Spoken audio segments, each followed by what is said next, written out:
Many times I get asked if I'm a subscriber to the conspiracy theory. I absolutely am not a subscriber to the conspiracy theory. There is no theory.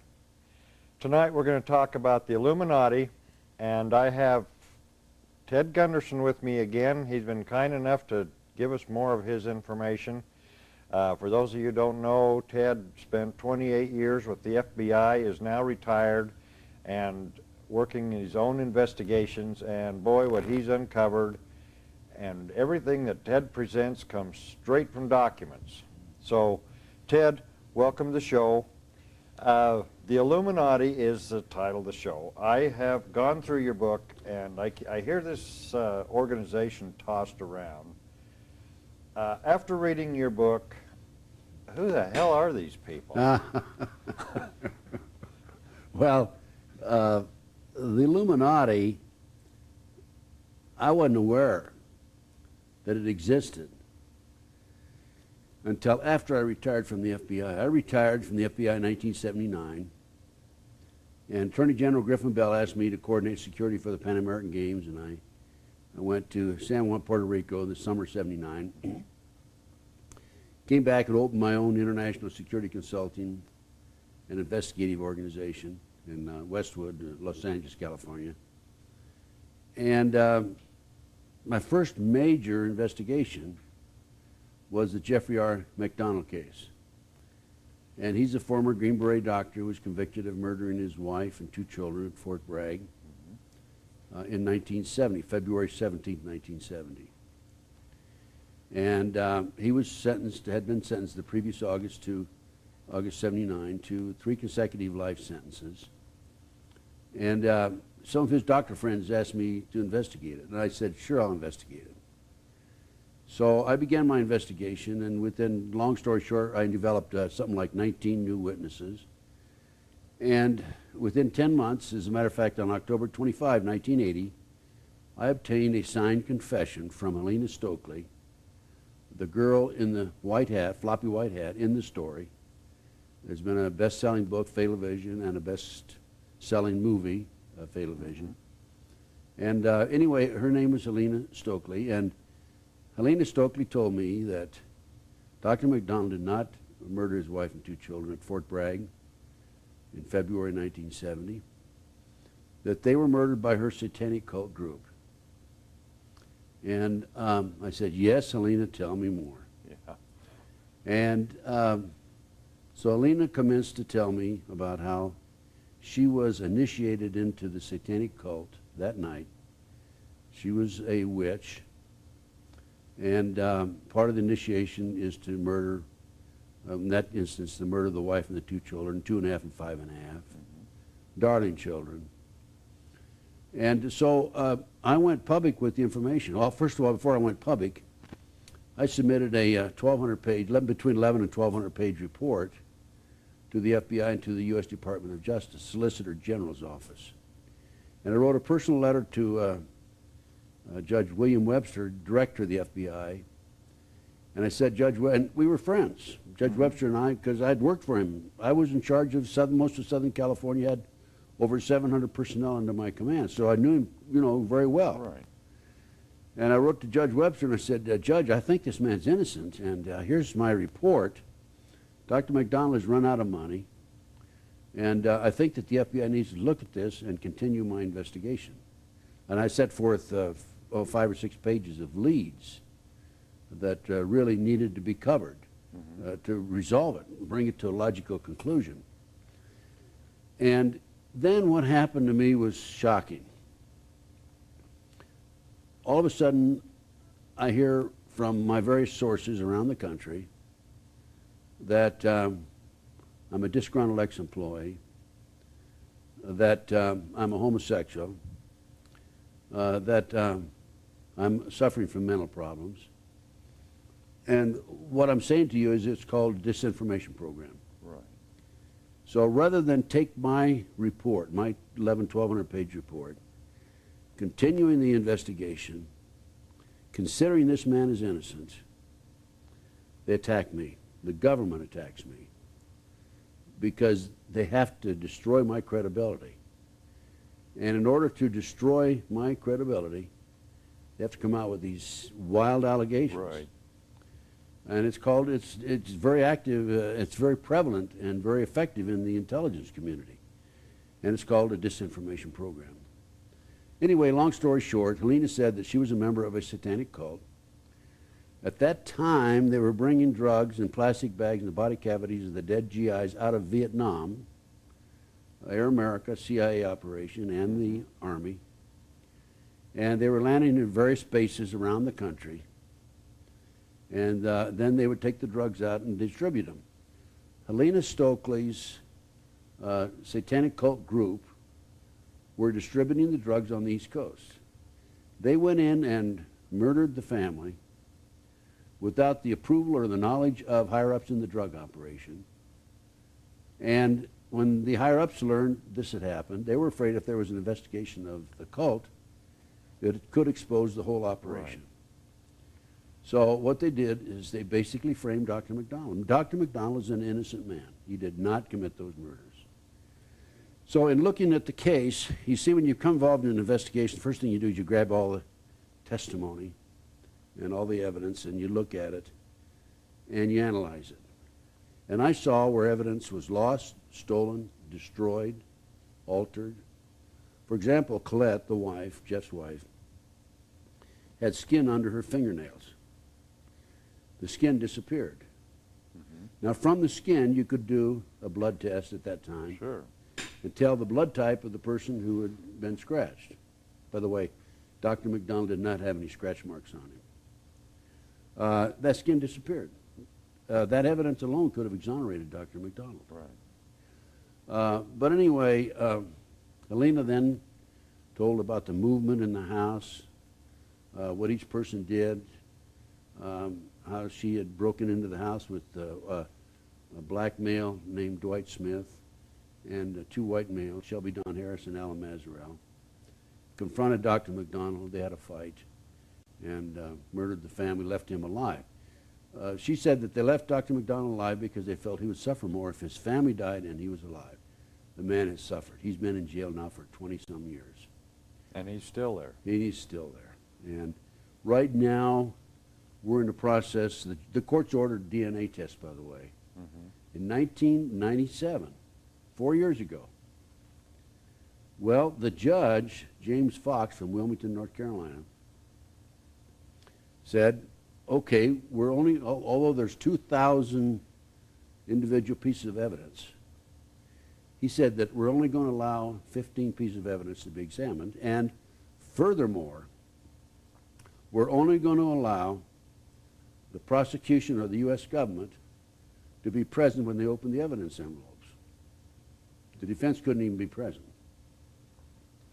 Well, the prosecution opened the evidence envelopes, and of the 15, 5 of them are empty. Unbelievable, right? 97, 2001, they still haven't conducted the tests. They're dragging their feet, the government is, stalling.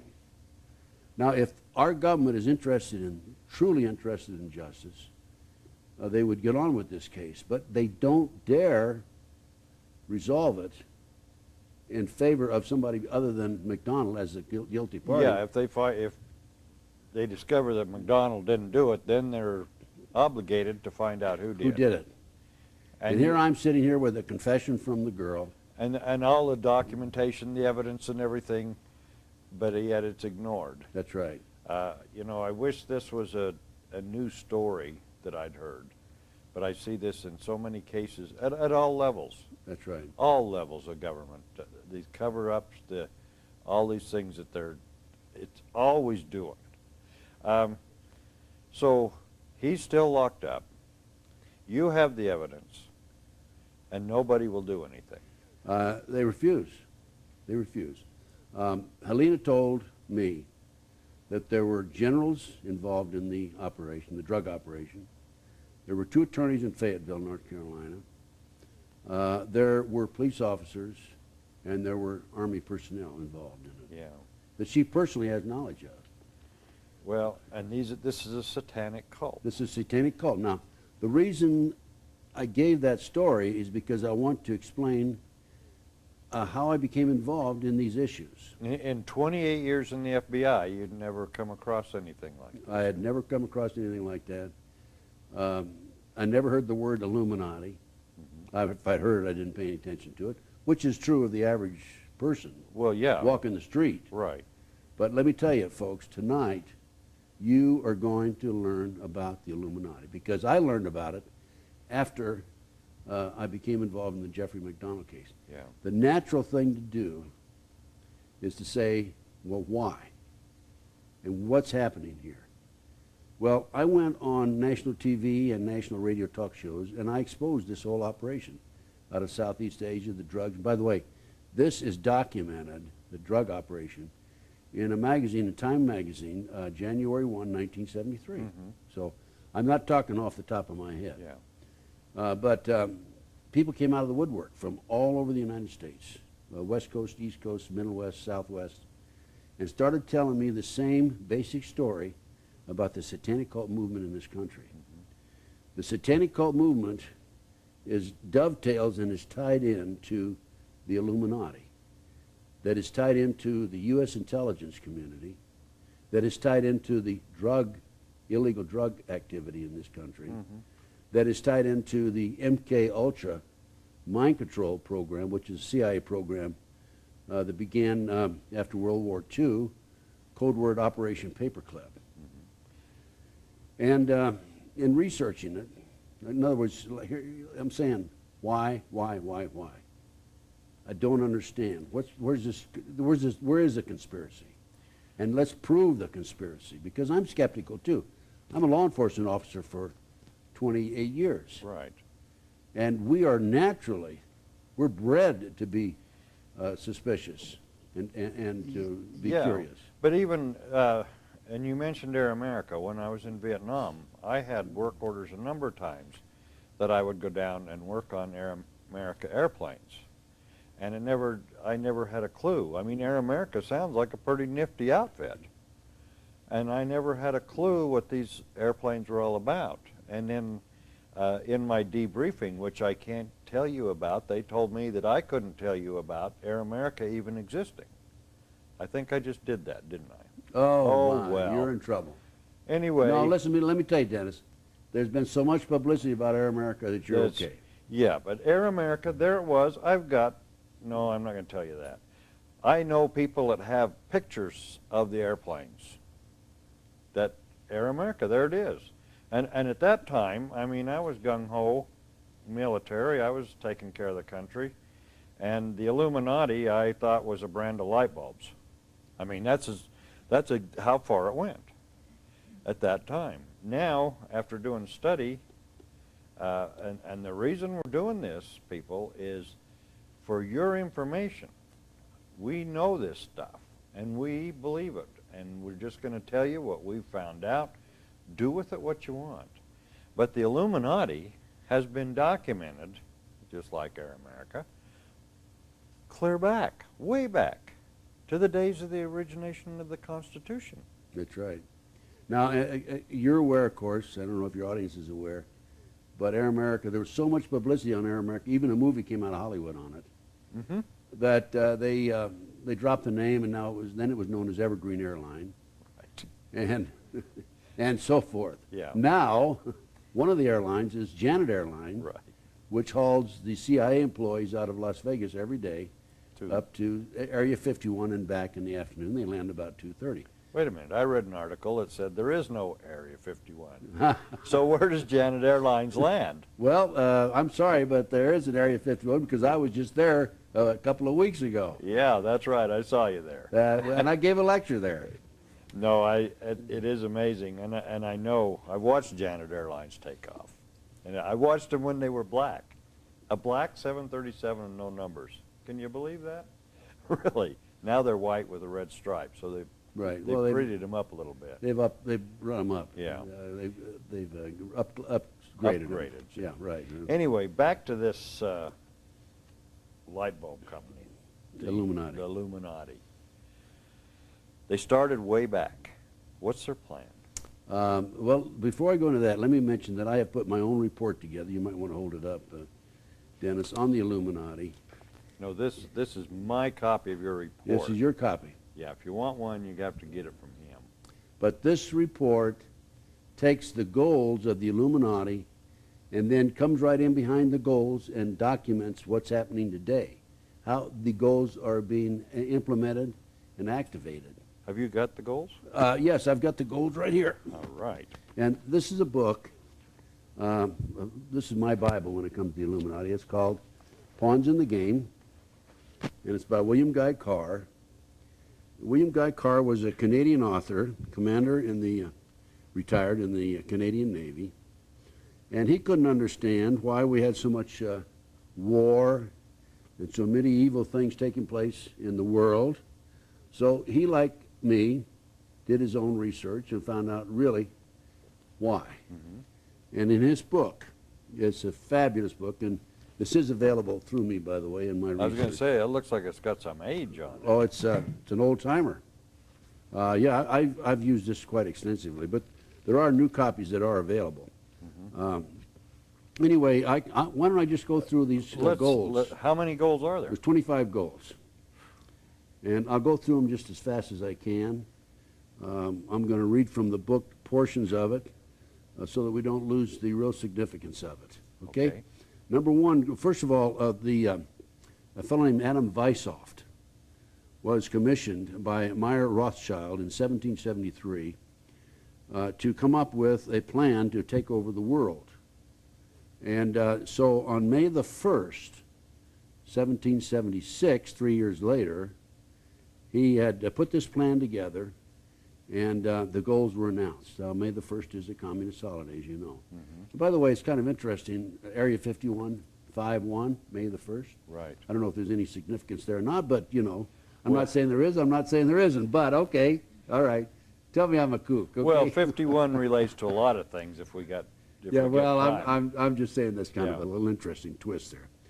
Happy May Day. Beg your pardon? Happy May Day. Happy May Day, Right. that's right. Okay, number one, the speaker in this meeting with the Rothschild and other leading industrialists, bankers, businessmen in Germany, he was from Germany, Weishaupt said that he unfolded the plot by saying that because the majority of men were inclined to evil rather than good, the best results in governing them could be obtained by using violence and terrorism and not by academic discussions. He goes on and says that the way to rule is logically to conclude that by the laws of the nature, the right lies in force. And we've seen that. We see that every day. Right. We see that in the Middle East right today. In the Middle East, we see that in Middle Reno. Well, we see that also in the riots and everywhere. And in the pitting the blacks against the Mexicans and the blacks against the whites. Right. And you know, it's part of the master plan. Number two, he next asserted that political freedom is an idea and not a fact. He stated that in order to usurp political power, all that was necessary was to preach liberalism so that the electorate, for the sake of an idea, would yield some of their power and prerogatives which the plotters could then gather together into their own hands. Liberalism is very active in this country today. That's right. Number three, the speaker asserted that the power of gold had usurped the power of liberal rulers even then, and of course this started in 1773, it was announced 1776. He reminded his audience that there had been a time when faith had ruled, but stated that once that freedom had been substituted for faith, the people did not know how to use it in moderation. He argued that because of this fact, it was logical to assume that they could use the idea of freedom to bring about class wars. He pointed out that it was immaterial to the success of his plan whether the established governments were destroyed by internal or external foes, because the victor had of necessity to seek the aid of capital, which, quote, is entirely in our hands. Number four, he argued that the use of any and all means to reach their final goal was justified on the grounds that the ruler who governed by the moral code was not a skilled politician because he left himself vulnerable and in an unstable position on his throne.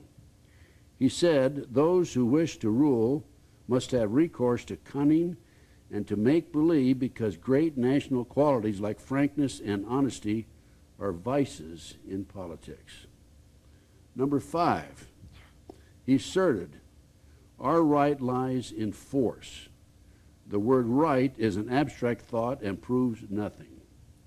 I find a new right to attack by the right of the strong and to scatter to the winds all existing forces of order and regulation, to reconstruct all existing institutions, and to become the sovereign lord of all those who left to us the rights of their powers by laying them down voluntarily in their liberalism. Number 6, he then admonished his listeners with these words. The power of our resources, listen to this, this is very interesting. The power of our resources must remain invisible until the very moment when it has gained such strength that no cunning or force can undermine it. He warned them that any deviation from the line of the strategical plan he was making known to them would risk bringing to naught the labors of centuries. So it's secret. Right. And they want to keep it secret. They don't want the public or the people to be aware of what their plan is, because if enough people become aware of it, they could stop it. Well, I mean, if just the first 6 items so far, if you publish those in the largest newspapers in the country for 2 or 3 weeks, just explained all this, it'd be all over with. The people would be so outraged. That's right. And we're coming up to that in just a few minutes, why it's not being published. Right. That's control of the press. That's not the 7th one, but we'll talk about the 7th one. He next asserted, Weishaupt did, the use of mob psychology to obtain control of the masses. He reasoned that the might of the mob is blind, senseless, and unreasoning, and ever at the mercy of suggestion from any side. He stated only a despotic ruler can rule the mob effectively, because without absolute despotism, there can be no existence for civilization, which was carried out not by the masses, but by their guide, whosoever that person might be. He warned that the moment the mob seizes freedom in its hand, it quickly turns to anarchy. Number 8, he next advocated the use, oh, this is a good one, of alcohol, liquor, drugs, moral corruption, and all forms of vice to be used systematically by their agenteurs to corrupt the morals of the youth of the nation. He recommended that special agenteurs should be trained as tutors, lackeys, governesses, clerks, and by our women in the places frequented by the masses. He added that in the number of these last I count also the so-called society ladies who become voluntary followers of the others in corruption and luxury. We must not stop at bribery, deceit, and treachery when they should serve towards the attainment of our goal. Don't we see that today? We see, I haven't missed anything we don't see today so far. I mean, that is heavy, though. Stop and think of what's happened to the youth of America today. Oh, right. There's no question about it. The drugs, the dress in the satanic symbols, the emblems that they use, sex. Look at television. Absolutely. The greatest media in the history of the world, and it's being used to influence our youth and also us, of course, through subliminal messages. Okay, number 9, turning to politics, he claimed that they had the right to seize property by any means and without hesitation, if by doing so they secure submission and sovereignty.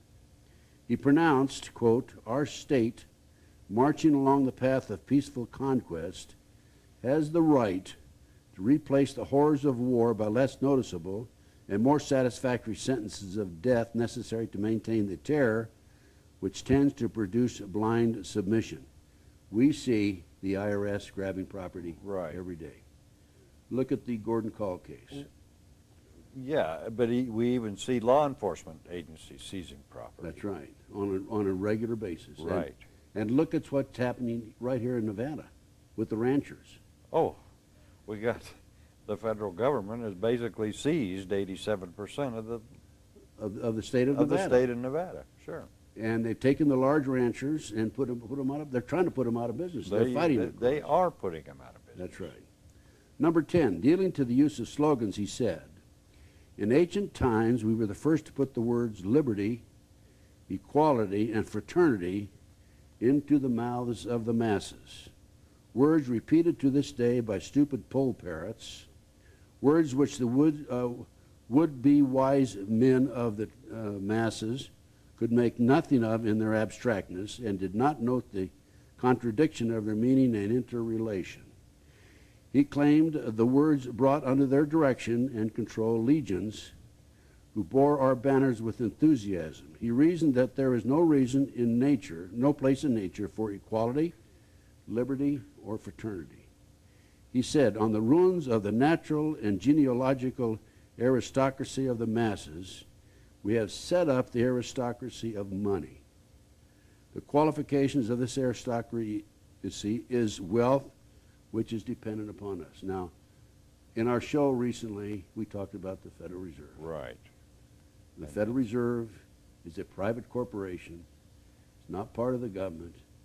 It tells us everything about what we can do about money, raise the interest, lower the interest. Well, it totally controls money, inflation, and people. And don't you, I find it amusing, I don't enjoy it, I find it amusing, the gas prices have been astronomically high lately, and all Greenspan now has come out and said the gas prices are going to drop. I think they dropped them because the masses of the people were up in arms over this. Well, I hope that's what it was, and I hope there was an actual reaction to the will of the people, because we don't see that very often. Well, I suspect that. Yeah. I don't know. But gas prices are dropping. They have dropped some, yes. And it shows you that they do have the control to do this. Oh, absolutely. I mean, first of all, Greenspan's head of the Federal Reserve System. What's he talking about gas prices for in the first place? I mean, this is, if people would say, you know, what is this? None of that, well, of course, we have the IRS. IRS is a private corporation. Yeah. IRS is not part of the Treasury Department. Well, it's basically the collection arm for the Federal Reserve. That's right. They scoop up, if there's too much money out there, the IRS goes out, scoops it up, and puts it back in the hopper, and then they loan it back to our senators, and they give it, you know, 10 times. 10 times, right. On the dollar. Right. And then they charge it to the good faith and promise of the citizens of the United States. Dennis, do you think it's possible that you and I can maybe buy some stock in the IRS or the Federal Reserve? Since they're private corporations, I guess we can't. Let's call. You have to have somebody. You have to know somebody on the inside. Well, let's call a broker tomorrow. Okay. Let's find out. Okay. Yeah. Sounds good. Okay, number 11. This is interesting. Number 11 is very fascinating. This is Adam Weishaupt at the meeting, May 1st, 1776. He next expounded on theories regarding war. In 1773, he set down a principle which the governments of Britain and the United States publicly announced in their joint policy in 1939. So, 200 years later, he set down the policy of the British and the American government. He said it should be the policy of those present to foment wars, but to direct peace conferences so that neither of the combatants obtain territorial gains. He said the wars should be directed so that the nations engaged on both sides would be placed further in their debt and in the power of our agenteurs. Look at Yalta, right? Yeah. We, the United States, won World War II. Right. We have a meeting at Yalta with Stalin, and the British, of course, are there. Mm-hmm. And what do? We give away half the world to the communists. Right. Okay, if that isn't a perfect example. So to back up a little bit, did we win? No. Right. We did not win. But the combatants obtained territorial gains, and nobody gathered any Except we were all a lot more in debt. We were in debt, which is perfect. Okay? Which is, yeah. Goes right along with what the Illuminati preaches. Right. Number 12, Fisoff said, in that case, he's next dealt with administration. He told those present at this meeting that they must use their wealth to have candidates chosen for public office who would be obedient to our commands, so they may readily be used as pawns in our game by the learned and ingenious men we will appoint to operate behind the scenes of government as official advisors. He added, the men we appointed as advisors will have been bred, reared, and trained from childhood in accordance with our ideals to rule the affairs of the whole world. How about Rhodes Scholars? Rhodes.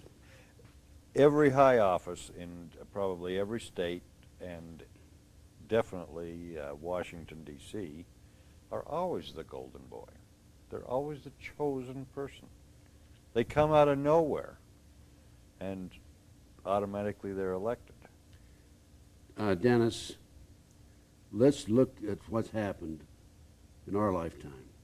Okay, Pearl Harbor. Roosevelt knew in advance they were going to bomb Pearl Harbor, right? Jack Kennedy's assassination, a joint CIA Chicago mob operation. Look at Bobby Kennedy. Right. He was assassinated. It was an 8-shot gun. There were 13 bullets in the walls. Right. Look at Waco. Look at Oklahoma City. Now, the point I'm making there is, look at the Warren Commission report on the Jack Kennedy assassination. The point I'm making there is the people in Washington, D.C. who fall in this category, it seems like a majority of them do, they're pawns. Right. They're covering up. And that's why they have control of what goes on at the high levels of our government. Right. But what happens? I mean, there has to be, in my little mind, some enlightenment somewhere, somehow. I mean, you can't have this many people walking around sound asleep. I mean, I see it, and I know it sounds ridiculous, but the masses, how are they not reacting?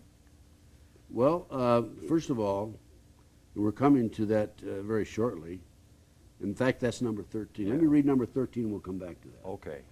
Number 13, it dealt with propaganda and explained how their combined wealth could control all outlets of public information while they remained in the shade and clear of blame regardless of the repercussions due to the publication of libel, slander, or untruths.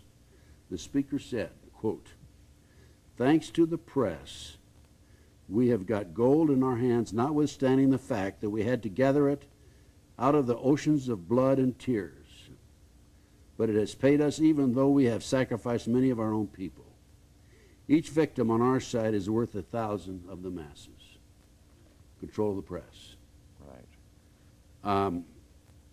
If we had a real honest, free press in this country, they would attack Arlen Specter, the senator from Pennsylvania, on the magic bullet. Right. They would attack the federal government on Oklahoma City, Ruby Ridge, and so They would forth. have to.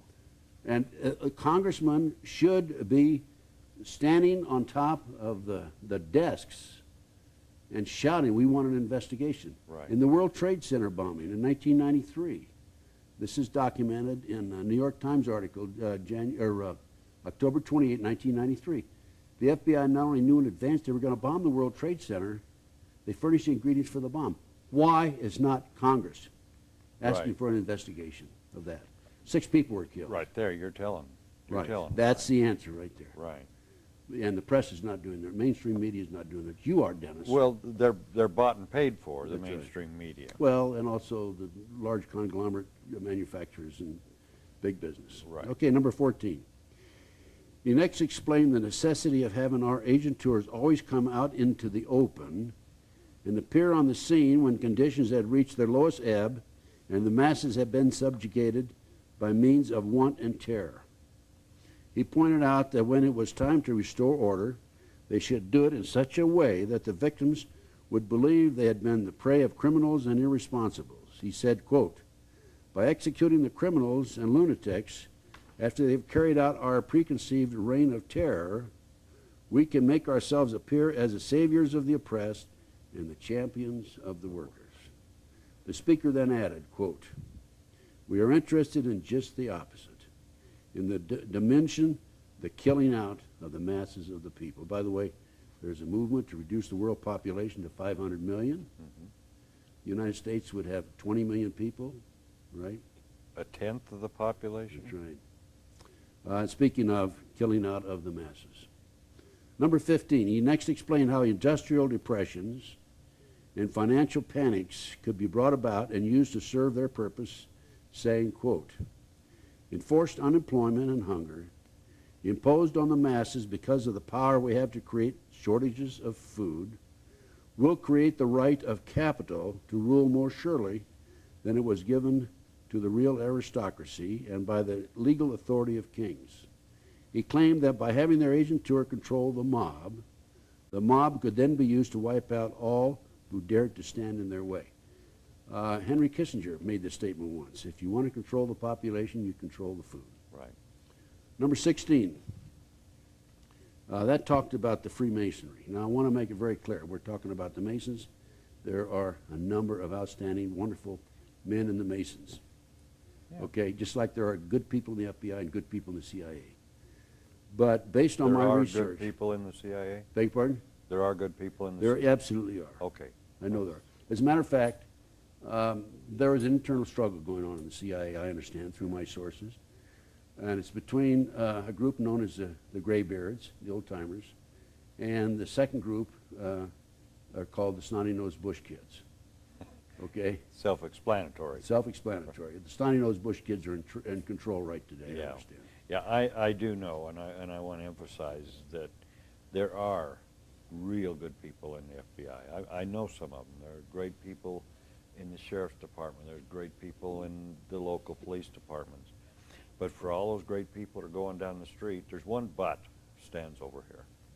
Well, and makes it bad for all of them. that's right. Now, this isn't the case. The CIA has not a real good name. I mean, I don't know where this is coming from, but they get blamed for everything. Now, lawyers, there's a whole other thing. I mean, it isn't one that's over here. It's, what was it they say, 99% of the lawyers give the other 1% a bad name. And that's the way I see it. That's true. The lawyers are totally out of control, and the judges, and running this. That's right. I mean, this is who you're talking about. This is the story. Does he mention the Bar Association in there? No, Not by name. no, but they're part of the agent tours behind the scenes. Right. Jeez. Okay, now he talks about the Freemasons, and what's happened, the Illuminati has infiltrated the Freemasons, and they've established secret societies within a secret society. Now, I want to make it very clear. The Freemasons are not the only victims of this infiltration, because the Illuminati has infiltrated virtually every level of society. Right. I know of law enforcement officers, judges, prosecutors, businessmen, attorneys, doctors. Doctors, yeah. And the scumbags that follow us around on occasion, Right. and that sabotage your car, Right. and loosen my lug nuts, they're part of the Illuminati, but they're the dirtbags down below. They're the tools of the Illuminati and Yeah. furtherance of their cause. But, so the Freemasons are not the only group that's been infiltrated. The churches have been infiltrated. Right. You cannot get, there's not 1 in 1,000, there's only 1 in 1,000 ministers that will allow you to come in and talk like you and I are talking right today. Right. They're afraid of losing their 501. IRS 501c3. Yeah. That's right, that's right. Okay, next, number 17. There's I don't- 25 of these. Yeah, is that too much? Oh, no, I can handle it. Do you want me to keep going? I can keep going. I can handle it. Okay. Yeah, we have, yes, we have a few more to go. 8 more to go. He expounded the value of systematic deceptions pointing out that their agentur should be trained in the use of high-sounding phrases and the use of popular slogans. This is typical politician, isn't it? Absolutely. They should make the masses the most lavish of promises. He observed, quote, "The opposite of what has been promised can always be done afterwards. That is of no consequence," end quote. He reasoned that by using such words as freedom and liberty, the masses could be stirred up to such a pitch of patriotic fervor that they could be made to fight even against the laws of God and nature. He added, quote, "And for this reason, after we obtain control of the very name of God, we will be erased from the lexicon of life." Well, there you have it. Lavish words. Right. Remember George Bush? Read my lips. Right. Yeah. I will not raise taxes. Right, until I get in. And he was elected, he raised Yeah, taxes. but he Okay. wouldn't repeat the last part of it. And how many promises did Clinton make? And how many promises have the other politicians made? You know, of the 535 congressmen and senators in Washington, D.C., I doubt if we have 25 or 30 that are real, true Americans. That's a sad commentary. It's very sad, and it's even sadder that I have to agree with you. Number 18, he then detailed the plans for Revolutionary War, the art of street fighting, and outlined the pattern for the reign of terror, which he insisted must accompany every revolutionary effort, quote, because it is the most economical way to bring the population to speedy subjection. Number 19, diplomacy was next discussed. After all wars, secret diplomacy must be insisted upon, quote, in order that our agenturs, these are the men behind the scenes, masquerading as political and financial and economic advisors, can carry out our mandates without fear of exposing who are the secret power behind national and international affairs. The speaker then told those present that by secret diplomacy, they must obtain such control, quote, that the nations cannot come to even an inconsiderable private agreement without our secret agents having a hand in it. After World War II, we had Alger Hiss, right? Right. And he was #1 advisor to President Roosevelt. He went to Yalta and was instrumental in dividing up the world and giving half of it to the communists. Right. He was identified as a communist agent. Exactly. I mean, he was professed to be one. And what happened? Denied it. However, when communism was defeated in Russia, the records were there. He was, in fact, a communist agent. Right. By the way, I have another theory on communism, the downfall of communism under the Reagan administration. Why don't we talk about that if we have time when I get through with these 25 topics. Okay, number 20. The ultimate world government was the ultimate control of the world, and taking over the world was the goal. It's number 20. To reach this goal, the speaker told them, quote, it would be necessary to establish huge monopolies, reservoirs of such colossal riches that even the largest fortunes of the masses will depend on us to such an extent that they will go to the bottom together with the credit of our government on the day after the great political smash. The speaker then added, quote, you gentlemen here present who are economists just strike an estimate of the significance of this combination. Number 21, economic war. Plans to rob the masses of their landed properties and industries were then discussed. A combination of high taxes and unfair competition was advocated to bring about the economic ruin of the masses as far as their national financial interests and investments were concerned. In the international field, he felt that they could be encouraged to price themselves out of the markets. This could be achieved by the careful control of raw materials, organized agitation among the workers for shorter hours and higher pay, and by subsidizing competitors. The speaker warned his co-conspirators that they must arrange matters and control conditions so that the, quote, increased wages obtained by the workers will not benefit them in any way. Right. So we have the workers making more money, prices going up. Yep, exactly. Increase in prices, okay? And we also have control, without any doubt, of the economy by the federal government. Oh, no question. And we have the higher taxes. Now, I think, George Bush recently lowered taxes. The Congress did too, by the way. Again, I think that's a ploy. I think it's a matter of time before they'll raise them back up. Because people, I really think we're making progress, Dennis. I think the people are starting to catch on. Well, because I of, feel like they are. Huh? Yeah. I feel like they are. And I think that's the reason for Greenspan coming out and saying, oh, we're going to lower the gas prices, and also for the increase in, or decrease in taxes. Mm-hmm. Number 22, armaments. It was suggested that the building up of armaments for the purpose of making the mass destroy each other should be launched on such a colossal scale that in the final analysis, quote, there will only be the masses of the left in the world with a few millionaires devoted to our cause, and police and soldiers sufficient to protect our interests. We have, I think you had a whole show on the local sheriff's office. Well, the police have flip-flopped now. Instead of protecting the rights of the citizens, they're protecting the corporations from the citizens. I mean, it's unbelievable. Well, it's no longer government of the people, by the people, for the people. It's a government for the government. Government against the people. And against the people. Right. I think we should emphasize, Dennis, that you and I are not anti-government. Not at all. We are anti-corruptionists. Right. Okay, number 23, the New World Order. Members of the one world government would be appointed by the dictator. This is once they've taken over. Mm-hmm.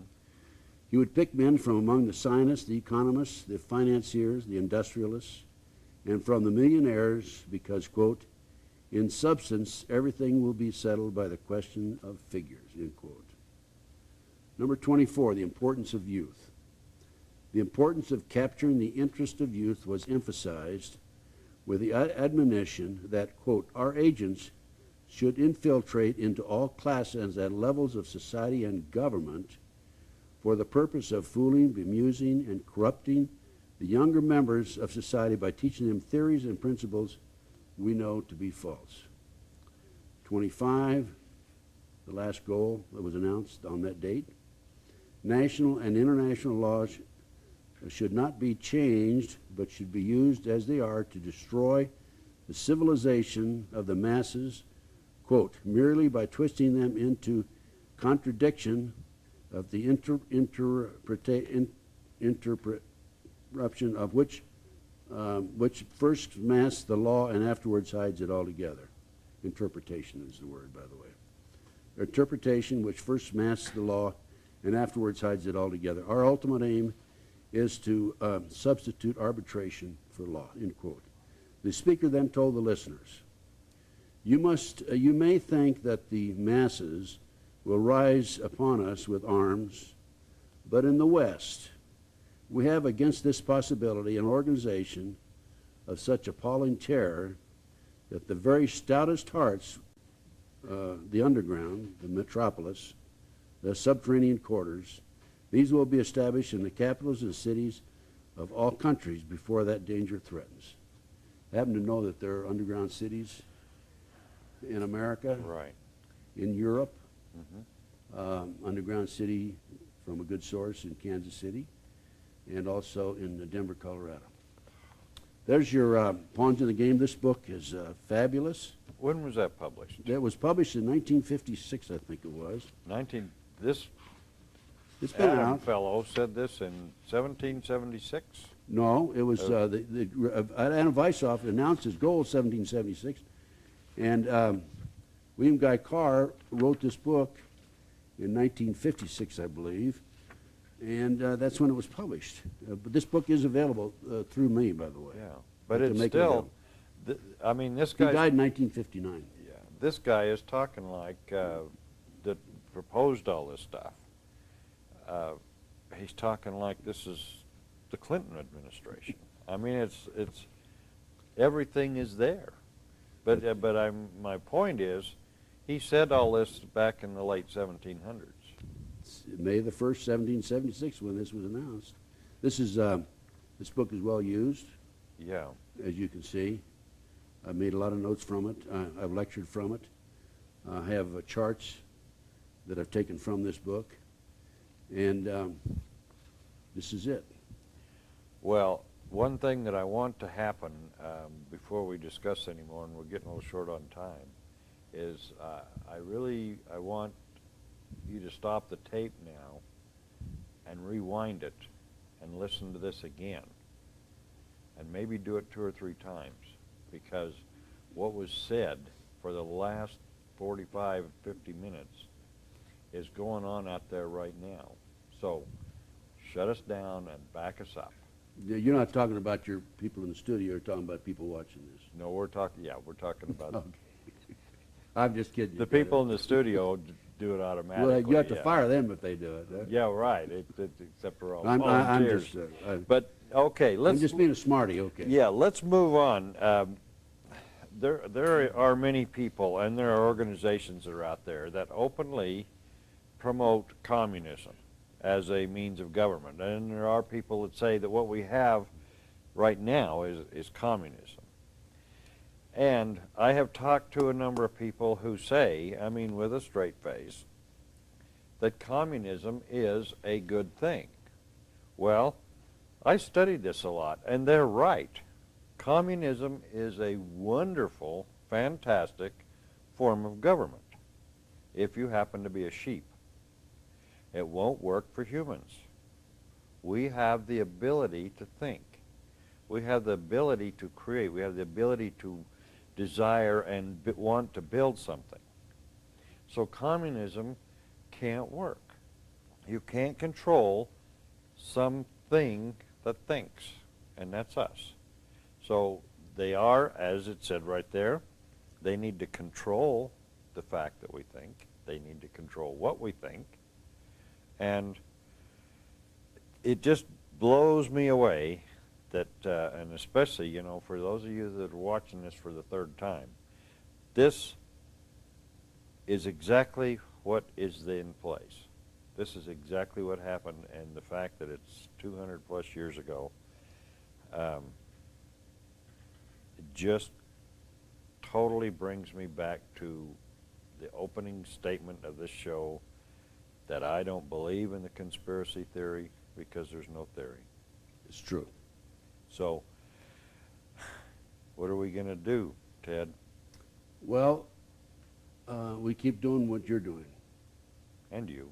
Go public with it. Educate America.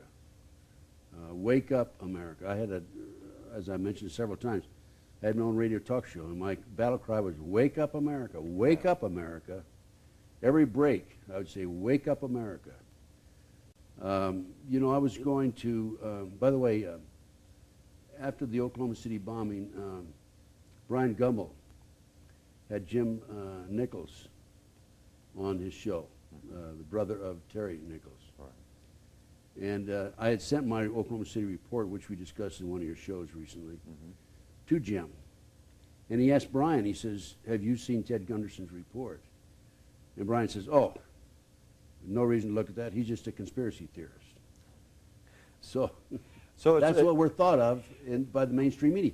What's the matter with the mainstream media that they can't take a look at this and see that they're being used? Right. I've talked to reporters on this at the street level, and I've given them information on stories and cases and so forth. Yeah. I worked a number of high-profile cases since I retired, the Jeffrey McDonald case and the McMartin case, and worked with F. Lee Bailey on some cases also. And I've given these reporters information, and then nothing came of it. Nothing happens. And I'd see them later, I'd say, what happened? Oh, my editor wouldn't let me print that. Right. So But- they're controlled by, and if you go back, I have this, by the way, also in that book that you have right there, the Illuminati book. Illuminati, yeah, right. I have a copy of the newspaper article, February 9, 1917, of the Congressional Record, which I know you have it too. Right. that Right. the J.P. Morgan interests bought up 25 of America's leading newspapers Right. and inserted their own editors in order to control the press. This occurred in 1950. This, by the way, is on 2947 and 2948 of the Congressional Record. Right. And you've got that in here, too. I've got that in there. Yeah. Okay. Yeah, we popped that right up on the TV screen. And Right. everybody was like, I mean, their chins were hitting their chest. And, There you go. That was 85 years ago. right. So are you going to tell me that William Guy Carr doesn't know what he's talking about when he says control the press? Are you going to tell me that I don't know what I'm talking about, or you don't know what you're talking about? Well, Well, you had the same document? You just said exactly what the saying in there, control the thoughts, control the press. When you come out and say something to somebody and they dismiss it because you're a conspiracy theorist, or they dismiss it because you're a white guy, or they dismiss it because you limp, whatever the media has decided is not good is exactly what the masses are going to do. They're not going to read that because it's already programmed in that you're a bad person that it came from. You offered this information. So, therefore, you are a conspiracy theorist. That's bad. You talk to a guy who knew a lady whose best friend's dog knew somebody that was in the militia. You're bad. That's what the media does. And that's, you know, I've heard that so many times. Well, why should I believe that? Because you are this. You're a kook. You're a kook. You're a patriot. You're a militia member. Yeah, exactly. It just proves that that's the truth. Because that's what you just said. When you read that, that's what he said. Mess them up until whatever. Make confusion. Make confusion. Mass confusion, absolutely. Yeah, right. And using words such as liberty and justice for all. Using phrases such as that and turning them negative is amazing.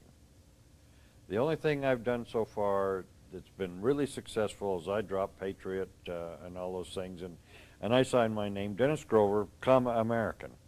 And so far, they haven't demonized it. They can't demonize that. Yeah, so They really can't. they still don't like me much, but that's what I am. That's what you are. And these people, you know, William Jefferson, I can't say that word, Clinton, got up and said he was an American. And it was the toughest time I ever had keeping my lunch down. They're making a lot of signals at us. They give us this, you know, and I never know if that means wind it up or there's black helicopters coming. Anyway, Ted. Well, let's quit right on 60 seconds, or 60 minutes. Quit it right on, yeah, we've got to get out of here. Thank you. Thank you. All right. Not just for being here, but for being you. Thank you, sir. And you too. It's been a pleasure. My pleasure. All right, and anything we can do to help anybody out there, call Ted